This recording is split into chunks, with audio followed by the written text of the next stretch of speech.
Fala pessoal, estamos aqui a mais um episódio do ReciclaCast. Sabe o podcast que vai conectar você com todas as informações e novidades da reciclagem? É isso mesmo. E hoje nós estamos aqui no 15º episódio do ReciclaCast da Abiri. E o bate-papo mais uma vez nesse dia, quando a gente vai conversando com empresários, com pessoas que estão dentro do meio da sustentabilidade, a gente vai encontrando empresários extraordinários no mercado da sustentabilidade. Antes de um fardo de plástico, um fardo de papelão, um fardo de materiais recicláveis ficarem todo compactado, todo organizado, até mesmo pesado dentro das cooperativas e depósitos, ela tem que passar para um processo de enfardamento. Sabe como que é feito esse enfardamento? Com máquinas, com prensas. E hoje eu quero bater um papo hoje com uma das maiores empresas, o CEO da maior empresa de fabricação de prensa. Você sabe da onde a Abiri já conseguiu chegar? Lá em Fortaleza, Ceará. E hoje eu quero receber aqui, nesse podcast, o fundador da maior empresa de fabricação de prensas, o senhor Bittencourt. Senhor Bittencourt, seja muito bem-vindo a esse ReciclaCast, a esse podcast. E então, Felipe, eu estou muito contente de estar participando do podcast, né? E, ao mesmo tempo, agradecer a Deus por essa oportunidade de ter conhecido você, pessoa maravilhosa, que vem também de uma história também da reciclagem, né? E como é bom a gente encontrar pessoas que tem um histórico, né? Que passou pela parte de reciclagem, né? Como você teve me falando, né? Agradecer a Deus também pelo André, essa oportunidade que chegou a gente se conhecer, né? Na Abiri, né? E estamos aqui para poder somar nessa nova empreitada, essa parceria com a Abiri. Sr. Bitten, a honra é pra gente, né? Porque cada podcast, cada conversa, cada bate-papo, cada network que a gente tem, a gente vai aprendendo. Como eu também, que sou reciclador, sou empresário no segmento de reciclagem, sou sucateiro, né? É muito importante ter pessoas como o senhor assim. Mas para mim e também para as pessoas que vão assistir esse podcast, eu queria que o senhor contasse como iniciou a Bitten Máquinas. Então, a Bitten Máquinas, ela foi fundada em 1988, quando nós recebemos uma proposta para tomar de conta da manutenção preventiva e corretiva do aterro sanitário de uma unidade de triagem em Fortaleza, que foi construída, acredito que tenha sido uma das primeiras do Brasil, né? E ali nós participamos de uma licitação e o governo do estado passou para a Prefeitura Municipal de Fortaleza e nos fez o convite nesse período para que a gente pudesse fazer essa prestação de serviço. E assim nós conseguimos esse contrato e passamos 16 anos trabalhando ali, vendo aquele povo sofrido, povo humilde, que tirava o seu sustento através da reciclagem. E aquilo dali eu comecei a me ficar sensibilizado com aquele povo que precisava de incentivos, né, para poder ter a sua sustentabilidade para sua família. E ali eu mergulhei. Foi quando nós tivemos e fundamos a primeira empresa. Naquele tempo, há 30 anos atrás, 40 anos atrás, não tinha nenhuma empresa especializada nessa área. E eu comecei a fazer a minha primeira máquina. Tanto que as pessoas pensavam, você está ficando doido, para quem é que tu vai vender essa máquina? Porque naquele tempo não tinha divulgação, né? É tanto que até a engenharia ambiental estava começando naquele período. E assim a Bitten foi constituída, né? Criada com o objetivo de criar equipamentos e desenvolver projetos para a área da lei, né? A lei que foi criada, né? A 12.305, que era justamente para fazer a reciclagem, né? A logística reversa dos resíduos. Entendi. Sr. Bitten, e quais foram os primeiros desafios do início dessa maior empresa que hoje a gente já pode te falar isso, né? Que é a maior empresa de fabricação de prensas. Quais foram os primeiros desafios? Quais foram os desafios que o senhor, como CEO da empresa, enfrentou? Um dos desafios que mais a gente teve foi quando nós fomos convidados para poder participar de um projeto emergencial na capital, lá de João Pessoa, porque o aterro sanitário foi interditado justamente porque havia famílias, e houve denúncia, que estavam morando, vivendo dentro do lixo, né, que hoje se chama resíduos, né, e nos deu a incumbência de achar uma maneira de encontrar uma solução. Foi quando nos convidaram, o governo de Cícero Lucena, e nos colocaram esse desafio de fazer uma unidade de triagem, né, para fazer reciclagem dos resíduos, para que aquele povo tivesse um local mais, vamos dizer, um local que pudesse dar um conforto melhor para aquele povo, né, ganhar o seu sustento através dos equipamentos. E ali nós construímos uma unidade de triagem com 4 esteiras, e o povo que ele foi selecionado, um grupo daqueles catadores que trabalhavam dentro do lixão, e ali houve uma separação. Começamos a fazer a primeira unidade de triagem do Nordeste, que a primeira foi em Fortaleza e depois foi em João Pessoa, e ali a gente construiu e saímos de lá muito elogiado, até porque a gente sentiu aquele gesto humano de colocar aquelas pessoas trabalhando num local bastante já com uma visão industrial, né? Uma visão onde fazia a coleta do lixo, e todo mundo ali ficou satisfeito. Claro, satisfeito com o que a Bitem conseguiu fazer naquele local. Justamente. Sr. Bitem, a gente sabe, eu também como sucateiro, como também sou mentor, né, sou apresentador de programa, eu me deparo com várias situações, né, estados, cidades, mas lá em Fortaleza, como é a fiscalização nos depósitos de reciclagem e cooperativas?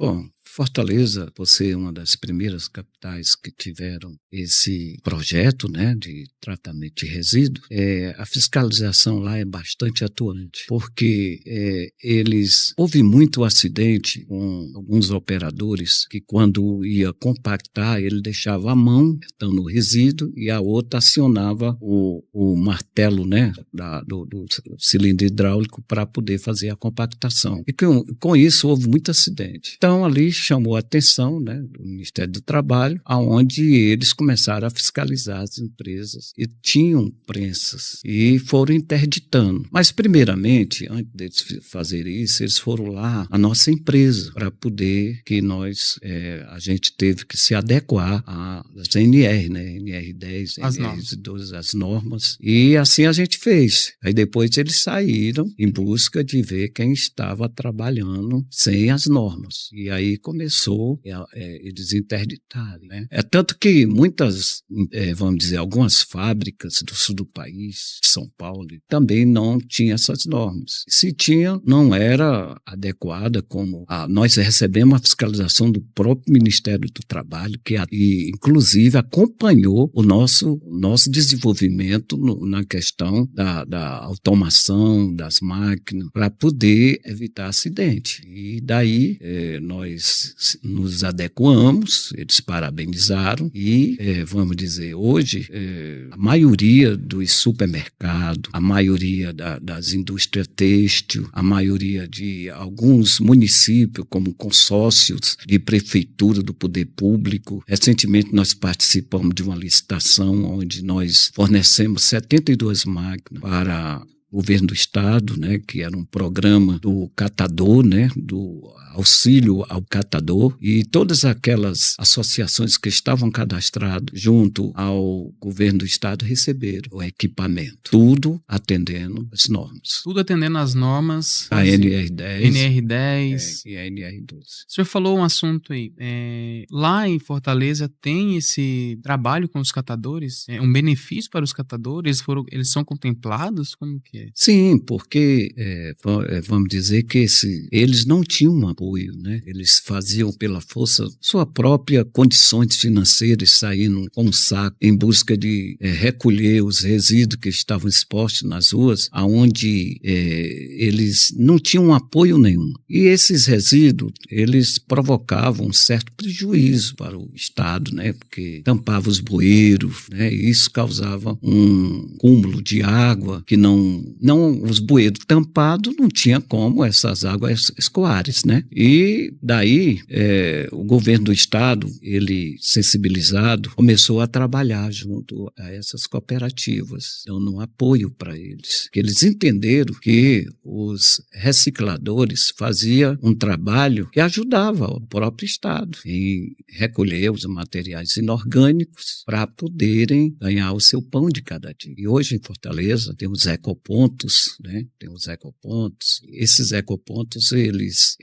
recebem um valor agregado dos produtos que eles levam até lá, é pesado, e eles ganham, são cadastrados, eles ganham mensalmente. E deram carrinhos para coleta seletiva, e também, que é o porta-a-porta, e também eles também receberam um apoio com os equipamentos, certo? Os equipamentos para as cooperativas e associações. Bacana. A gente estava ali nos bastidores e o senhor me disse que não é somente as cooperativas, depósitos de reciclagem compram da Bitem máquinas. Tem supermercados também. Explica para mim como que é isso. Os supermercados lá em Fortaleza, eles têm que ter uma área de sustentabilidade? Como que é? Justamente. Hoje, todo o supermercado, onde ele coloca nas prateleiras o produto, vem um subproduto que é a caixa, né? Que é o plástico, né? Por exemplo, aqueles volumes de arroz, né? Aqueles pacotes de arroz, vem sempre com filme. Também os refrigerantes, né? Os fardos de refrigerante, tem um filme. E ali hoje a gente conseguiu implantar junto aos comerciantes, né? Os empresários da área de supermercado, as redes de supermercado. Nós tivemos uma reunião e fizemos uma experiência com um dos supermercados de lá e depois viram que era um negócio rentável, porque esse material, a caixa e também o plástico que eles compactavam, eles começaram a vender, que antes havia uma dificuldade até de, por exemplo, você não tinha um controle se um funcionário, na hora de colocar ali na prateleira, deixasse algum, vamos dizer, um shampoo, esquecesse, e na hora que levasse essa caixa para ser compactada, ali estourava, né? E eles iam ver que por que o funcionário esqueceu aquele vasilhame ali, então... Como era um termômetro. E com isso, eles também começaram a ver que compactava, a área o volume ficava todo compactado, armazenado, né, e depois vendia. Começaram a ver que é um bom negócio. Eles também administram esses produtos, que era um produto para eles que eles não tinham antes, era uma dor de cabeça. Porque ele não sabia fazer com aquele volume de caixa que tinha de plástico, né? E hoje, a SEMASSE, que é um órgão, né, do meio ambiente, hoje qualquer supermercado em Fortaleza que for abrir, para obter o alvará, tem que ter a área de compactação para atender a logística reversa desses produtos. E aí eles recebem vamos dizer, um certificado, né, que está realmente atendendo às normas. Gente, eu vou fazer uma pergunta agora, Sr. Bitem. Você que é de reciclagem, você que é de cooperativa de depósito, até mesmo você que é de supermercado, né? E quer fazer essa implantação, né? Quer organizar o seu espaço, aonde fica as embalagens. Você também que quer ganhar com a logística reversa aí do seu supermercado. Presta atenção no que eu vou perguntar para ele. Sr. Bitem, quais são as máquinas hoje que a Bitem Máquinas fabrica? A Bitem Máquina, ela produz uma variedade de prensas de acordo com as demandas de cada supermercado. Por exemplo, tem supermercado de pequeno porte que ele produz uma certa quantidade de quilos ou até de quilos. Então, tem uma máquina de 8 toneladas, tem a de 12 para um supermercado já de médio porte e tem as prensas de 30, de 25, de 30, de 40, até para os CDs, que hoje também as distribuidoras também têm esse papelão que tem uma sobra muito grande. E aí eles fazem a compactação também. Aí já são até comércio também, né, dessas lojas de calçados que expõem as suas caixas ali, vendendo uma caixa maior, né? Então lá nós vendemos prensa tanto para as distribuidoras, para os supermercados e até para as empresas concessionárias, porque eles fazem aquelas manutenções, sobra muito plástico, papelão que vem todos aqueles peças, né? E até para as concessionárias, hoje em Fortaleza tem que ter a prensa. Indústria têxtil, todas têm sempre vamos dizer, essa quantidade de materiais que sobram, né? Das vendas que são efetuadas. Entendi. A dúvida é o seguinte, muitas pessoas não entendem que tem máquina de 25 toneladas, de 8, né, toneladas. O senhor vocês fabricam também máquinas para latinha, para alumínio, como que... Sim.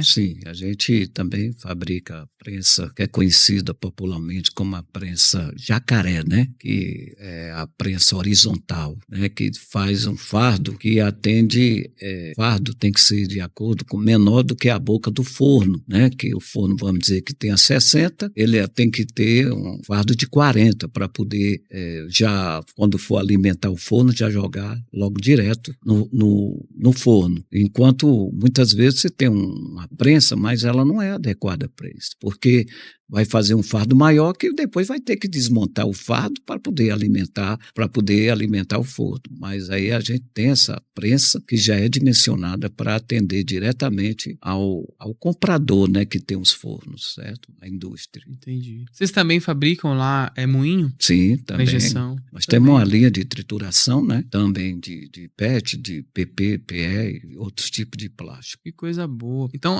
o empresário de reciclagem, a gente pode dizer empresário de depósito de reciclagem, precisou de uma máquina, qualquer tonelada, pode entrar em contato com a Bita em Máquinas que lá encontra. Com certeza. Inclusive, tem máquinas que nós fazemos de acordo com a necessidade do cliente, porque tem fardos, por exemplo, nós fizemos uma máquina que foi para atender a compactação de bag e de couro de gado, né? Que tinha que ser de acordo com os dimensionamentos que eles passaram. Nós, assim, atendemos a necessidade deles. Então, vocês trabalham com máquinas padrão e também trabalham com máquinas de acordo com um projeto que o empresário leva para vocês lá, é isso? Sim, com certeza. Que coisa. Então, consegue atender todo o perfil, todo o mercado. Justamente. No caso da compactação, sim. Que coisa boa. Seu Bita, a tecnologia hoje, para o senhor, ela é somente mais um custo ou ela veio para inovar o mercado? O que o senhor me fala? A tecnologia, ela veio com o objetivo justamente facilitar a mão de obra, né? Porque hoje está sentindo uma dificuldade de mão de obra. Então, hoje, nós empresários, a gente tem que desenvolver máquinas que possa contribuir na produção, ter produção, né? E máquinas semiautomáticas, que você só faz apertar o botão e ela desce e retorna sozinha, assim atendendo também às normas, né? NR10 e NR12. Qual um dos seus maiores sonhos como empresário? Projetos? Com certeza o senhor deve ter um projeto aí para esse ano de 2026, e qual seria? Um dos maiores projetos que sempre sonhei foi colocar a Biobitem aqui em São Paulo, que a gente já tinha ganho o mercado norte-nordeste, mas faltava o sul do país, onde a maior demanda, o maior PIB, né, é aqui em São Paulo, né, é onde tem as maiores indústrias. E aqui meu sonho era esse, de vir para o sul do país para poder mostrar o nosso conhecimento tecnológico. E esse sonho, como que tá? Como que tá esse projeto? Já tá caminhando? Eu acredito que com a ajuda de Deus, né, e essa parceria com a BIRI... Agora, o senhor falou que é um sonho, mas eu acredito muito em propósito também, né? Agora, o Felipe perguntando pro senhor, o senhor já parou para pensar que quantas máquinas o senhor já vendeu, o senhor vende durante um ano aí, mais ou menos? Depende, né, da economia do país, mas hoje nós... Só uma média. Só uma média, eu acredito que na faixa de umas 500 máquinas ano. O senhor já parou para pensar que quantas famílias a Bita em Máquinas ela consegue ajudar? O senhor já parou para pensar que não são só 500 máquinas, não são só 500 pessoas, mas são mais de 3.000 pessoas para poder fazer a conta que hoje a Bitem colabora. Desde o início da negociação ali, venda, o processo, depois lá dentro da operação. O senhor já parou para pensar isso? É interessante essa sua pergunta, que uma vez um consultor do Sebrae, ele fez essa pergunta, quantos empregos eu gerava, né? E na época eu não tinha entendido a pergunta, eu vi quantos funcionários eu tinha dentro da empresa. E eu disse que eram mais ou menos uns 30 funcionários. Então ele disse, não, você não está compreendendo a minha pergunta. Quantas máquinas você já fabricou e já colocou na praça, né, no comércio, na indústria? Aí eu falei que tinha, na época, né? Hoje nós temos mais de 3.000 máquinas espalhadas. Mas na época eu tinha 1.000 máquinas. Eu falei umas 1.000 máquinas. E ele então abordou-me e perguntou quantas pessoas trabalham numa máquina dessa. Eu digo, no mínimo 1 ou 2, né? Então aí você já criou 1.000 empregos, mas fora os seus fornecedores, também aquela família que tem um pai de família, que tem 2 filhos, 3 filhos, também vive desse equipamento, vive dessa operação, né, que ele pratica naquele equipamento. E daí foi que eu vi quantas pessoas geram emprego, né, quantos empregos são gerados diante dessas máquinas que nós criamos, porque não existia as pessoas de supermercado no interior. Eles pegavam esse papelão, esse filme, tocavam era fogo, né? E não sabia, por falta de conhecimento, não sabia que aquilo ali era uma matéria-prima, né? Que é uma celulose que voltava novamente para a indústria, evitando assim a degradação da natureza, porque o papelão vem da madeira, então teria que cortar as árvores para poder produzir, né? Aí havia um desmatamento muito grande. E com a volta dessa matéria-prima novamente, que era um rejeito, né? Que não tinha valor nenhum, começaram a entender que essa matéria-prima não era um lixo, é um resíduo, né, que tem um valor agregado. Aí começou a logística reversa mesmo funcionar, e hoje nós temos aí uma demanda muito grande de funcionários que vivem da reciclagem. Exatamente. Bill, agora vamos falar sobre processo operacional. Lá dentro hoje da Bitem, que eu vou reforçar todo momento, que é a maior empresa de fabricação de prensas, de maquinários, moinho, extrusoras, né, do Brasil. Para mim, como apresentador, como sucateiro, está sendo uma honra estar aqui de frente com o CEO desta empresa. Mas dentro da operação, quando que o CEO ou empreendedor de reciclagem, ele tem que perceber que a máquina dele já está precisando de troca? Cada dia, né, o resíduo, depois que ele entra em pequeno negócio, quando as pessoas sabem que ele está ali comprando, ou que ele está pressando, aí vai aparecer muita gente levando resíduo para ele. Aquela máquina que ele comprou inicialmente, uma de 10 toneladas, já não dá mais conta. Então ele tem que comprar. A empresa muitas vezes recebe essa máquina e faz uma troca, né? A gente coloca uma prensa maior para ele, justamente para atender a demanda dele, porque você sabe que tudo cresce, a gente começa de pequeno e vai crescendo, né? Então a gente hoje, existe muito empresas que começaram com máquinas de 8 toneladas e hoje já estão com máquina de 40 toneladas, fazendo fardo de 300 quilos, né? E para logística de transporte é a melhor maneira, porque é um caminhão que tem uma tara, que leva uma tara de, vamos dizer, de 10 toneladas. E se você vai levando só 4, o custo desse transporte sai muito caro. A máquina se paga, porque viabiliza o custo do transporte. Entendi. Bitem, como que é feito o transporte dessas máquinas? Eu assim, particularmente, não sei muito em relação a esse transporte.